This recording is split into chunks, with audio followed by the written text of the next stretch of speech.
Thank y'all so much for having me at the Fine Arts Club. A little bit about me, talk about roots. I think you have to, in order to understand a person, a society, a culture, an art form, a movement, you always have to look at their roots and kind of where it comes from.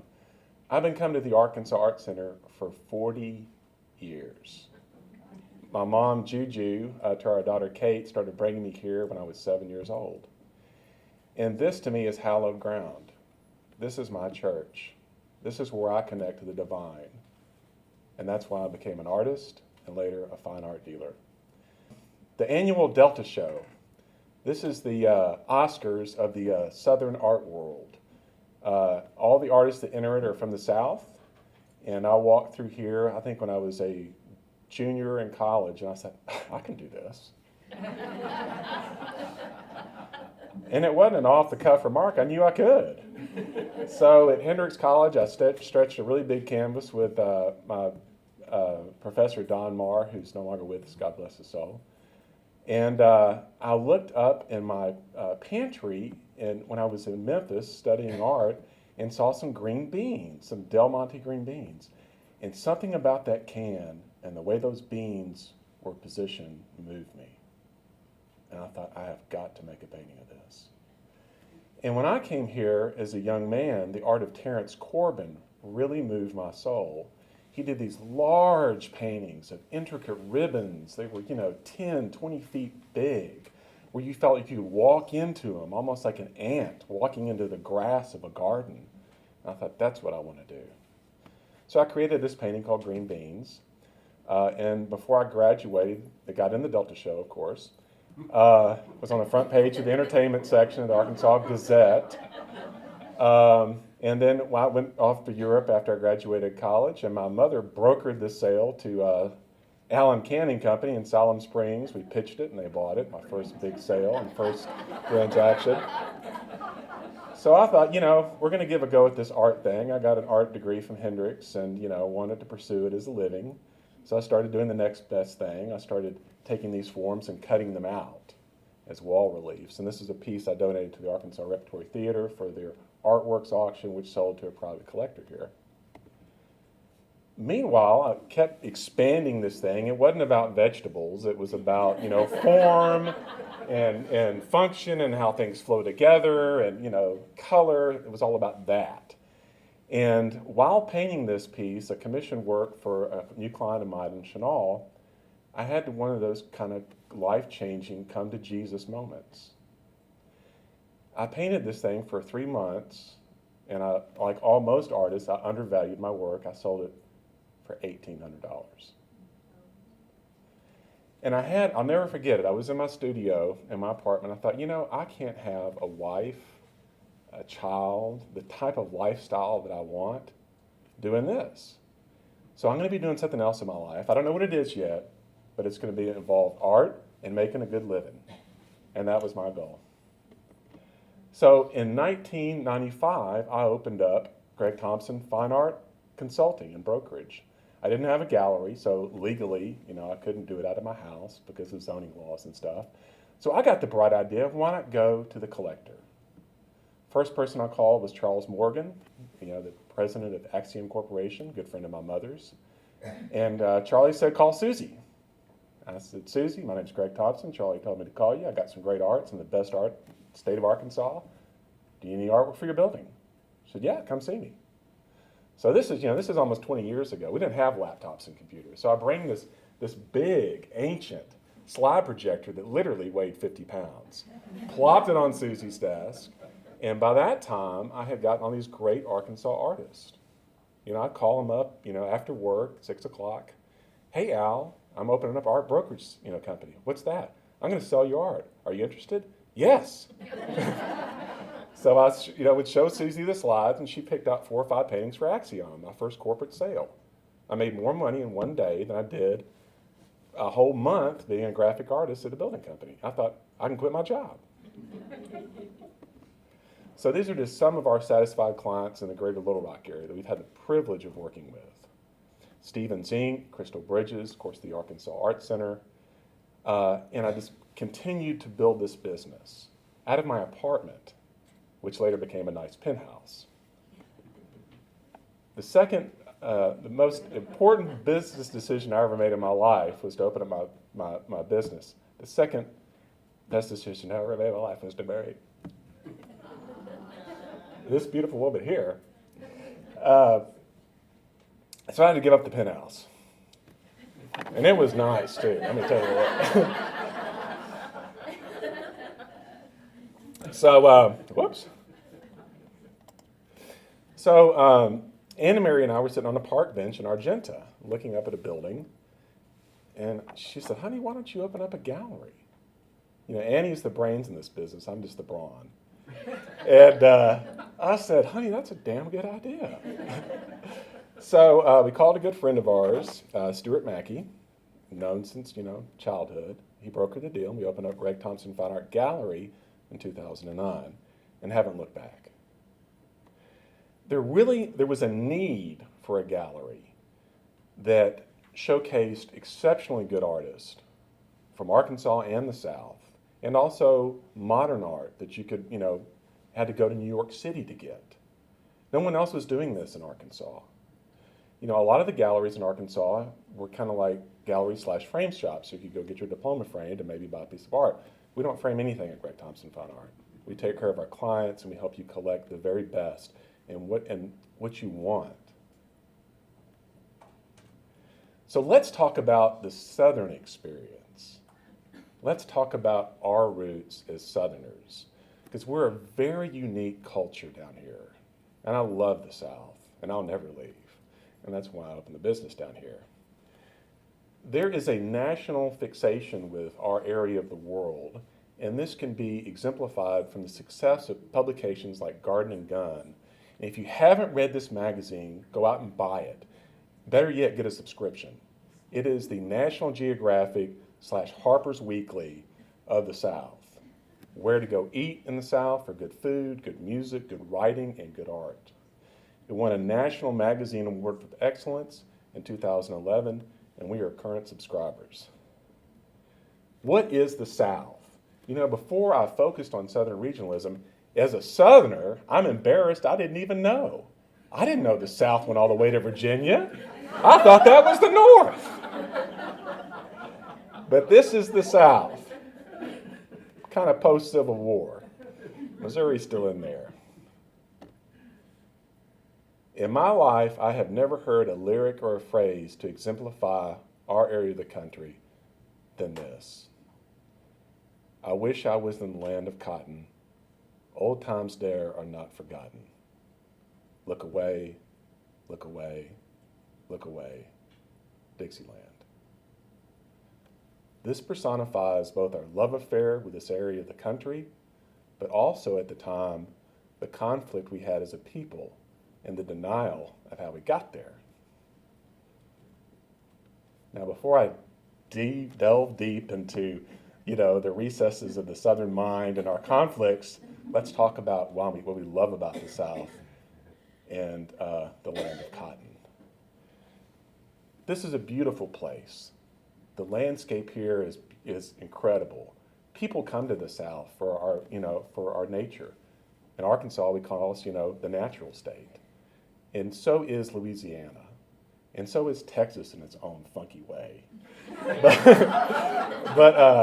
But it's a beautiful part of the country. The Carolinas, the Everglades, it's a beautiful area of the country. And it's one of those areas of the country where you can go get away from everybody. You can't experience that in New York. In New York City, you have to go to the Central Park, and there's still people there. But the South is very unique in that way. One of the first artists to really capture this was Joseph Meeker, and he loved to paint the bayous and rivers and streams of the South. When we talk about the South, one of the things that makes us unique is our architecture, and nothing is more unique than the antebellum home. This is a piece by William Russell Smith of Mount Vernon, way up there in Virginia. And this is the South. This is what I'm talking about. When I go to these antebellum homes and I hear the floors creak and I get a sense that someone's lived here for 200 years and the high ceilings with a tin on them. That's the South. I love going to New Orleans. New Orleans is even older than 200 years. People have lived there and settled there for 400, going on 500 years, and you can feel it. That is the South. So, as Southerners, early on in the 1800s, what did we collect? Well, we were basically Europeans. You know, we came maybe from colonial Williamsburg, but basically we were Europeans. So we collected portraiture, just like most Europeans did. So here's a father and his daughter. Here's a beautiful little daughter just brought into this world with a little cat. And this was the type of art that you find in antebellum homes. The riverboat. That was the way people got around in the South. If I lived in Little Rock, Arkansas, and I wanted to go to Memphis, I got on a riverboat. At this time, trains weren't even connecting the thing. If you wanted to sell your cotton, you put it on a riverboat. If you wanted to go down to New Orleans for a week or two, you got on a riverboat. These things were everywhere. They were like the buffalo. They were up and down the Mississippi. And they were the center for travel, commerce, and culture. People would sleep on them, they'd gamble on them, they'd eat on them, they'd have show parties on them. You know, these were the cruise ships of the South. This is a wonderful painting by Charles Caleb Bingham that talks about the prosperity and the love affair with the South, by Southerners.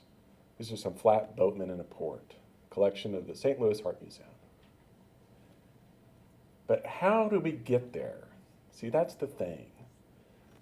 We as Southerners had slaves, and that was very profitable for our cotton plantations, our tobacco plantations, but there was an inner turmoil in the nation, in the slaves, of course, themselves, but also in the people that owned the slaves.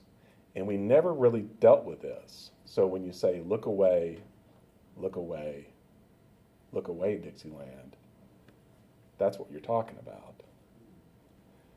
This is a painting by Thomas Noble called The Price of Blood. And this is at the Morris Museum of Art in Augusta, Georgia. Beautiful little boutique museum. If you're ever in Augusta, go. Fantastic Southern art collection. But this exemplifies what I'm talking about. Here is a wealthy landowner, and he is selling, it's called The Price of Blood. He is selling his mulatto son as a slave to another master. Can you believe that? So, after decades of this, finally it came to a head. And the other song that I like, besides The Land of Cotton, is the band's The Night They Drove Old Dixie Down. So what happens? So the North says, you shouldn't have slaves. South says, that's our right to do that if we want to buy them, work on our property. It's a good way to make a profit. Long story short, we all know the Civil War erupts. The bloodiest war in our nation's history. Over 500,000 people, young men killed. This is a painting that's also in the Morris Museum of Art. It's kind of funny. It's a bunch of guys swimming, but if you look real closely, it's kind of not funny. It's a surprise attack in a swimming hole by some Union troops, and they're all getting, of course, killed. It's a very big painting. It's an eloquent painting. It's at the Morris Museum of Art. This is another painting by Gilbert Gall, Storming the Ramparts. So as we all know, this bloody, horrible thing happens in our nation, not just the South, the entire nation. And then we get to come to grips with it, and we get to reconstruct, like you do in everything. No artist in the history of American art has personified the psychology and the ramifications and the after effects of the Civil War, in my mind, than Winslow Homer. This is a fantastic painting. If you're ever in Art History 101 survey course, you often study this painting. He lived during the Civil War. He was 25 when it started. He was 29 when he painted this painting. So what's going on here? Does anybody care to guess? Harvesting, yeah, cutting the wheat. So as we all know, that is a symbol of death, of wiping out. But notice the title. Veteran in a New Field. So this is Homer's way of doing two things at once. Saying, hey, this is a horrible thing that happened, and as you look, 1865 is the end of the Civil War when this painting was painted. So it's a horrible thing that happened to our country. But let's move on. And not only is it new field, it's a veteran who's harvesting a new field of wheat. Winslow Homer also captured the effects of the Civil War in a positive way. This is a piece called Dressing for the Carnival, 1877. Incidentally, that is the year right at the cusp of Reconstruction. And here's an African-American family who's now free. And look what they're doing. They're enjoying the good life. They're taking part of community. They're about to go to carnival, and they're getting the father dressed. It's a wonderful painting. It's in the Metropolitan Museum of Art. So as we all do in our relationships, we heal, deal, and rebuild. And we move on. William Woodward is probably one of the most important artists from Louisiana. And this is a wonderful painting that he did in 1890 called Ocean Springs. Of course, Ocean Springs, Mississippi. You got a nice rainbow.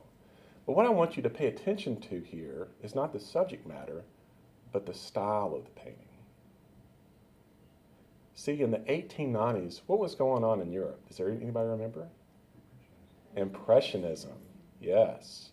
And Impressionism was a blowback from another invention. Does anybody know what that was? Photography, the camera.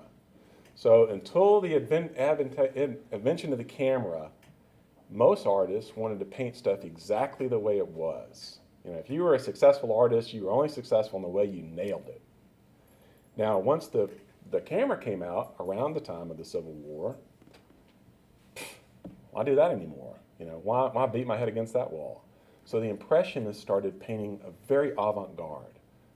They wanted to paint the impression of something because they said that's really how we experience the world when you think about it. If I look out over all you beautiful people in the audience, I don't see a lot of detail. I kind of see an impression. So Impressionism began to filter its way down to the South, like everything else. This is a painting that's in the Ogden, done in 1890, and I love this painting. If you have never been to the Ogden Museum of Southern Art in New Orleans, go. Fantastic museum, excellent collection. The thing I love about this painting is it's huge. Do you see the size? It's 90 by 68 inches. You can walk into this painting. And this was Uptown Street in New Orleans. This is what New Orleans looked like when you were outside of the French Quarter in 1890. And it's early American Impressionism. William Woodward, who we looked back at just a moment ago with Ocean Springs, really got it. And he painted in the historic French Quarter. And he painted what he saw. And just like the Ashcan painters who were painting in New York what they saw, Woodward was painting the French Quarter. So as we continue to move forward in Reconstruction, the artists that we have here paint the things that they see, that they love. Here is The Riverboats by Harold Betts. Once again, part of the Ogden's Museum of Southern Art. So the South begins to romanticize itself. And this happens, about the turn of the century.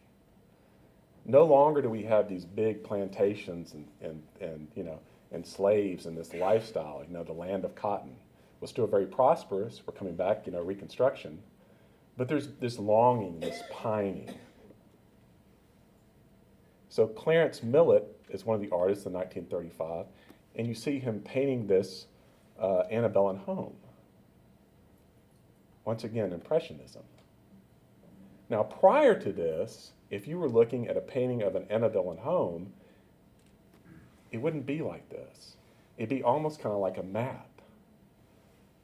And you've got, the plantation here, you've got the little outhouse, the outlying houses, the slave quarters. But once again, the art style is changing, it's evolving.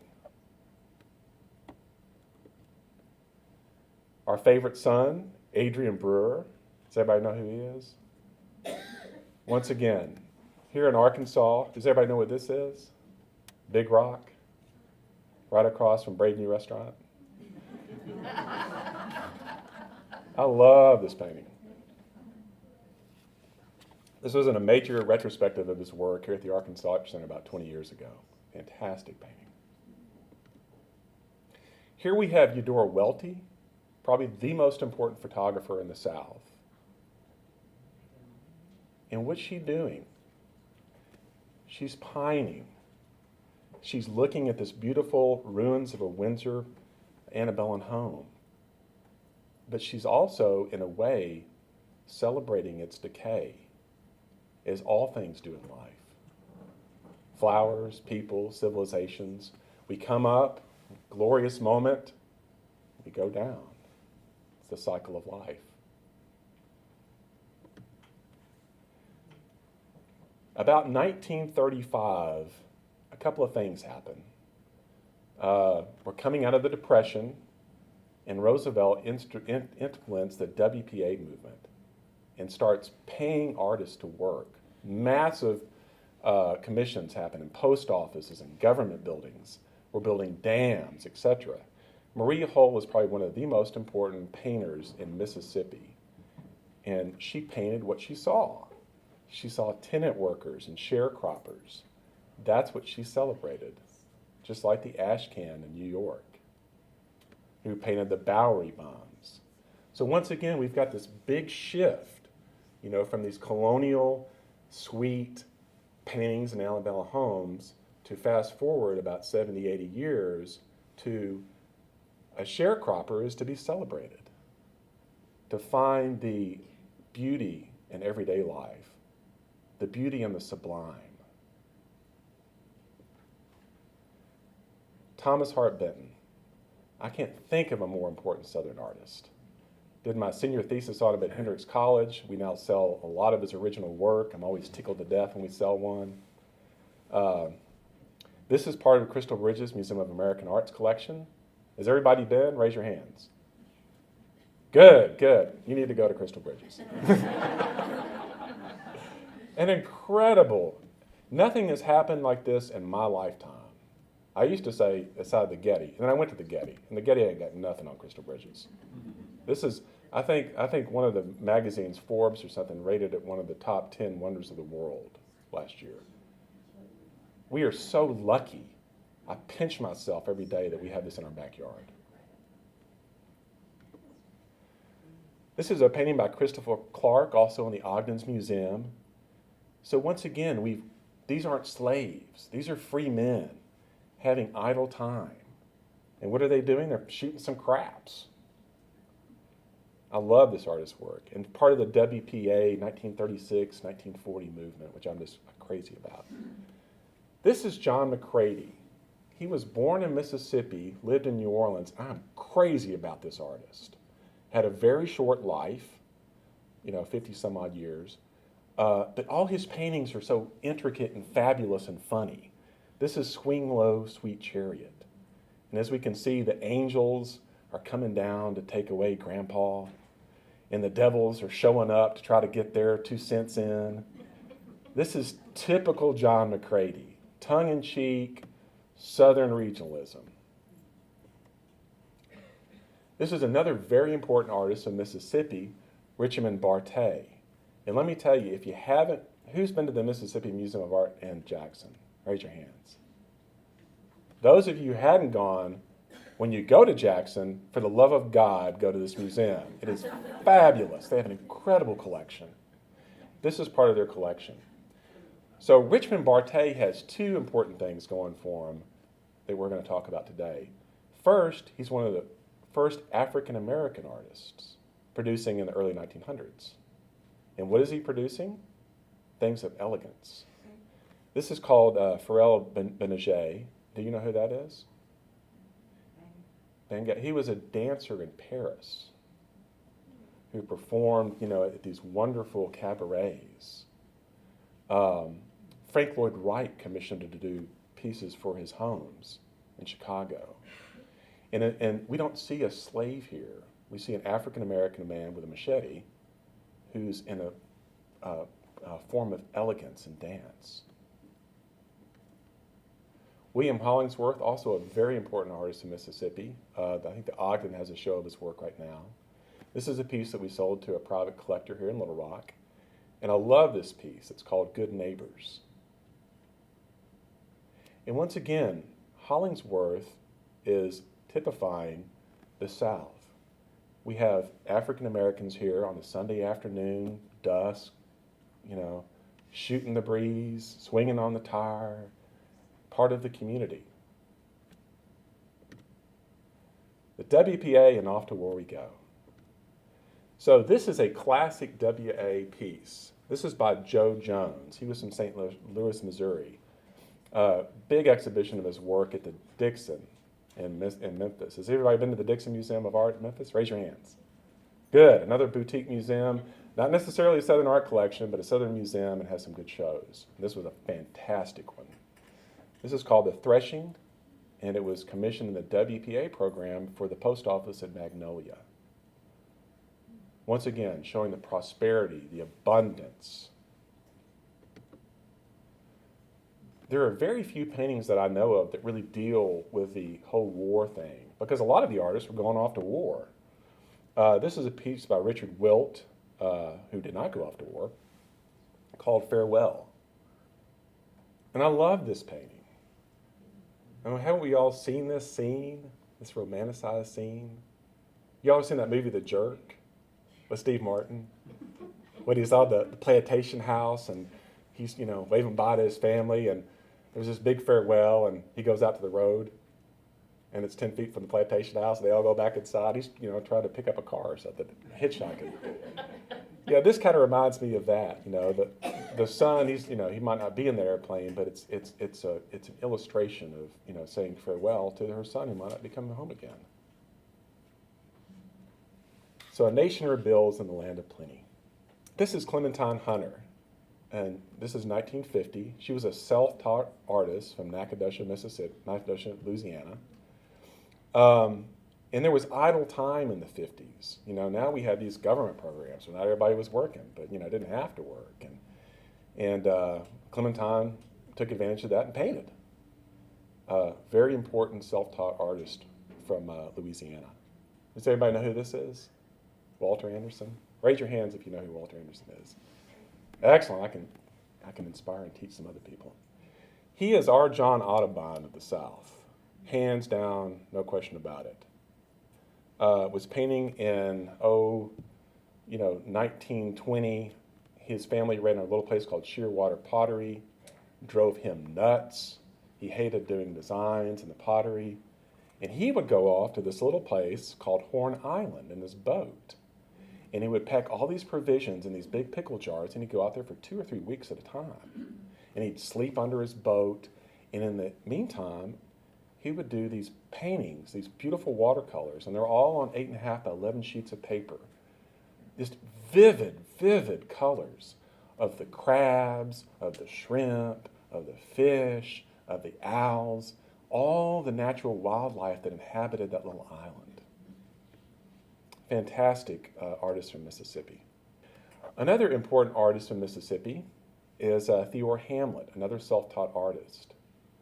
This is a wonderful example of her work that we sold to a private collector here in Little Rock a while back.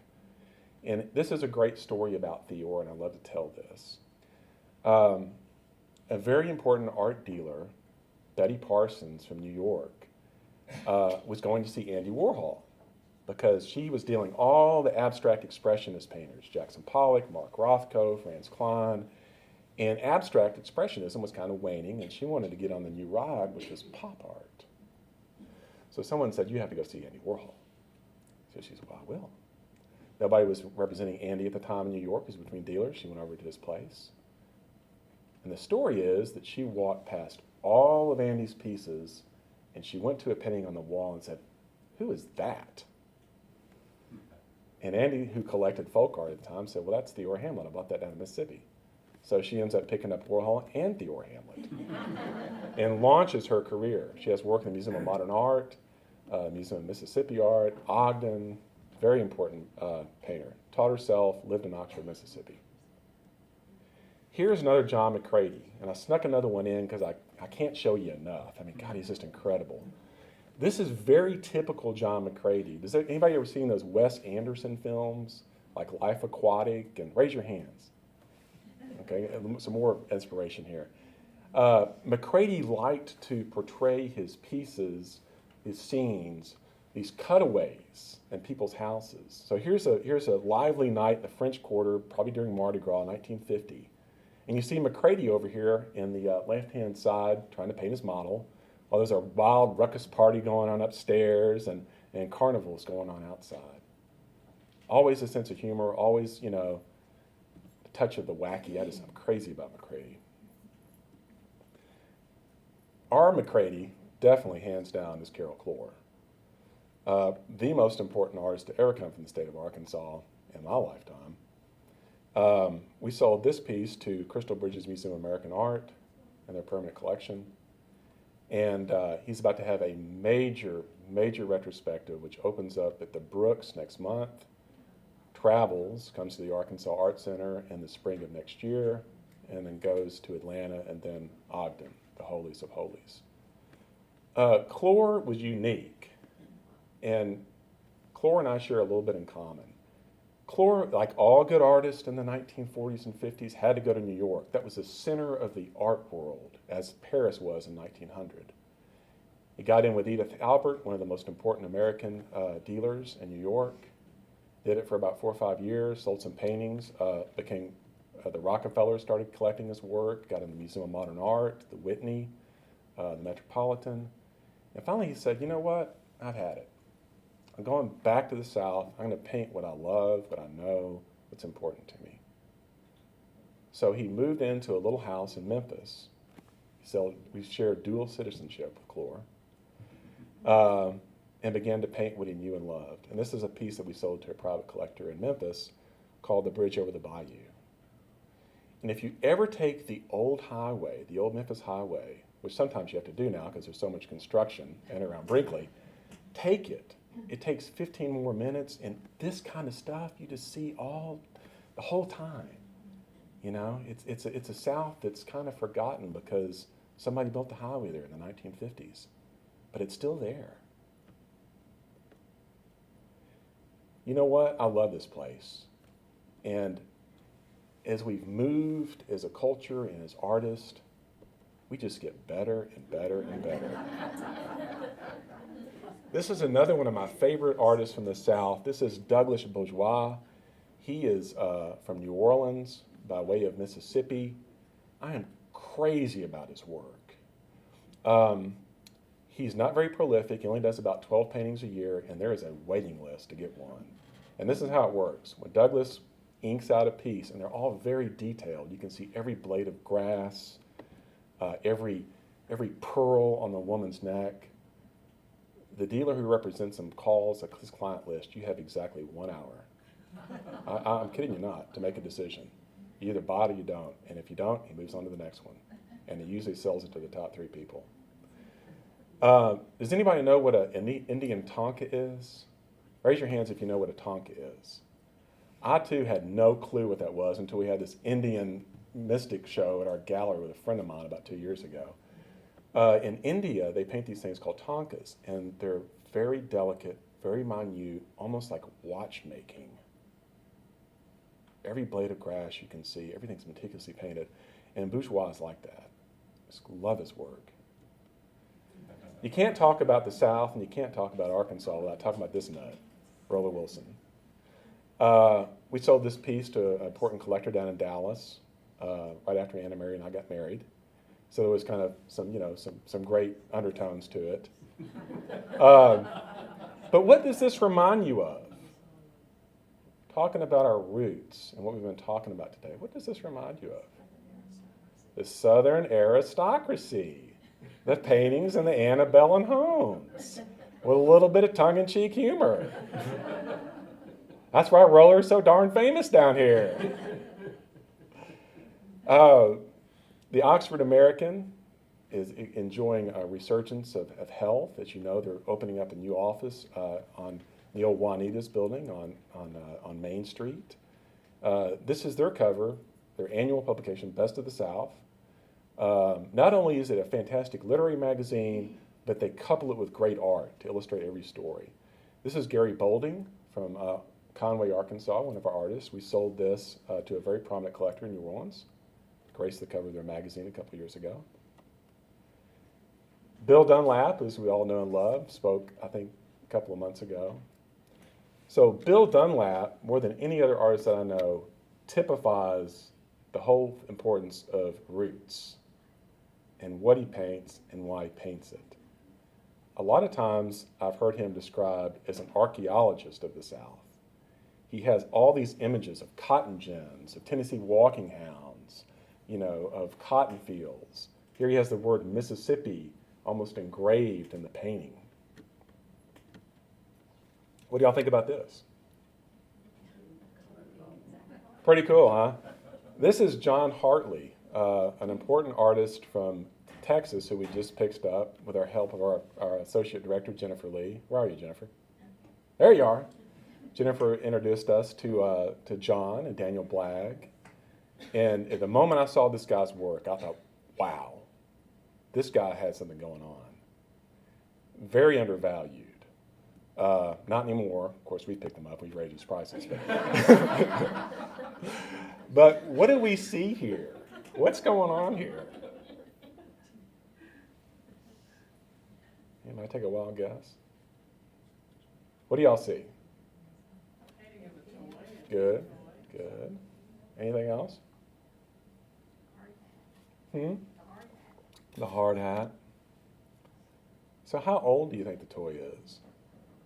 40s. Exactly. 40s, 50s. Hartley is all about nostalgia. He's all about the past, but portraying it in a very contemporary way. Almost hyper-photorealism. And he is part of our exhibition, Best of the South. Another hyper-photorealist, Glenn Ray Tudor, who spoke at our women's luncheon last week. If you had the privilege of being there, it was a fantastic lecture. Also, hyper-photorealist from Oxford, Mississippi, internationally known artist, worked in some major collections, Mississippi Museum of Art, Nike Corporation, 20th Century Fox, has galleries in London and Greece and North Little Rock, Arkansas. But I love his work. And he was talking about, what do you guys see here? What's in this painting? Canning jars.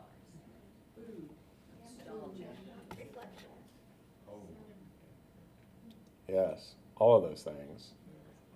And Glenn Ray went even a step further in the lecture to say that the can preserves for him personify the vessel of the human body,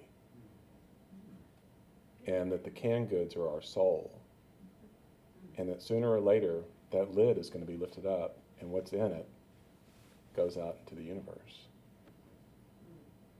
This is Ed Rice from Augusta, Georgia. Our very first Best of the South, I had the distinct pleasure of getting to know a guy named Richard Gruber, who's kind of been a mentor to me. He is without a doubt the most educated man I know about Southern art. And he spoke at our first panel discussion. And at one time he was a director of the Ogden.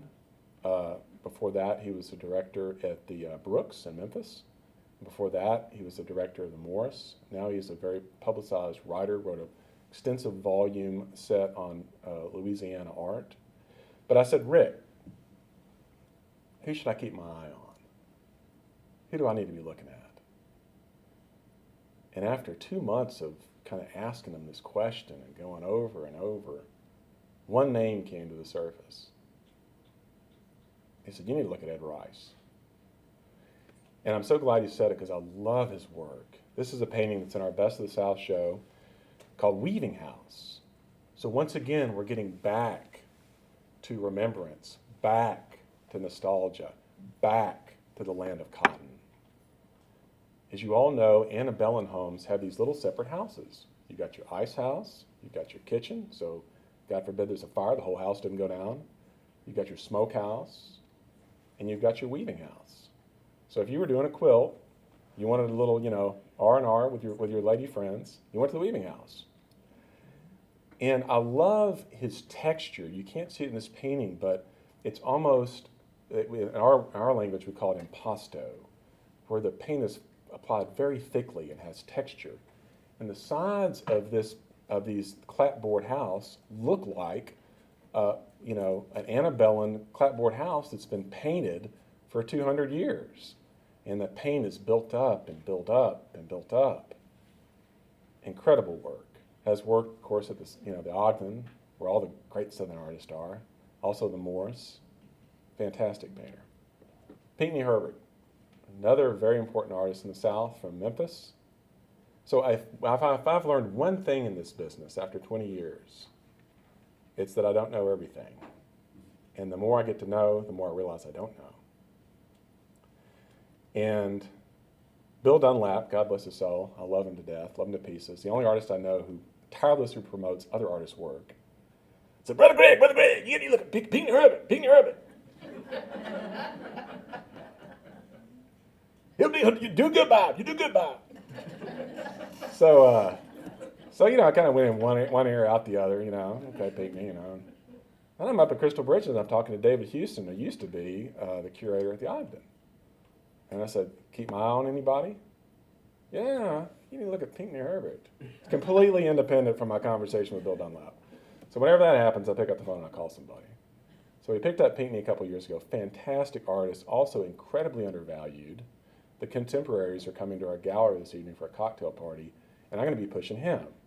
Why? He's in the collection of the Arkansas Art Center, the Brooks, the Dixon, the Ogden. This is a painting that's 41 by 29. It's a pastel on paper, work on paper. It's $3,800. Very important artist. So when you collectors say, what should I look at? If, they want something cool and hip. Pinckney Herbert. Robin Horn. I have loved this artist's work from the moment I saw it 30 years ago, and I still love it. And what a big coup for us at our gallery when I found out that her dealer was closing her doors. I picked up the phone immediately and called Robin Horn. Love her work. Fantastic human being, very involved in our community, but a very gifted and talented sculptor. This is called Slightly Off Course Again. She has work in almost every major museum in the United States that collects craft. The Metropolitan, the Ogden, the Smithsonian, the Arkansas Art Center, the Renwick collection. Very well respected on a national scale. We're so lucky to have this sculptor in our midst. I'll end with this piece. This is John Alexander. He is from Texas, now lives in New York. Very important regional painter. This is called Sasquatch and the Beau de Beloug.